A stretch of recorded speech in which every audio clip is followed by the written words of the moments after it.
July 6, persecuted for Christ's sake. All that will live godly in Christ Jesus shall suffer persecution. 2 Timothy 3:12. As Christ was hated without cause, so will his people be hated because they are obedient to the commandments of God.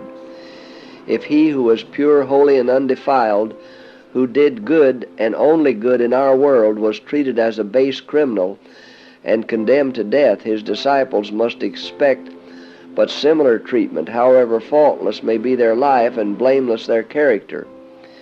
Human enactments, laws manufactured by satanic agencies under a plea of goodness and restriction of evil, will be exalted, while God's holy commandments are despised and trampled underfoot.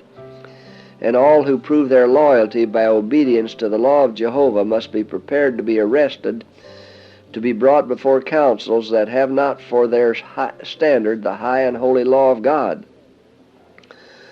Those who live during the last days of this earth's history will know what it means to be persecuted for the truth's sake. In the courts, injustice will prevail.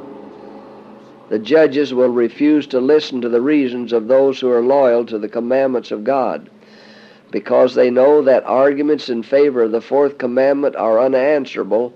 They will say, "We have a law, and by our law he ought to die." God's law is nothing to them. Our law with them is supreme.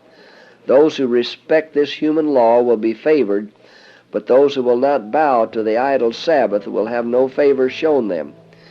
In summer there is no noticeable difference between evergreens and other trees, but when the blasts of winter come, the evergreens remain unchanged while other trees are stripped of their foliage. So the false-hearted professor may not now be distinguished from the real Christian, but the time is just upon us when the difference will be apparent.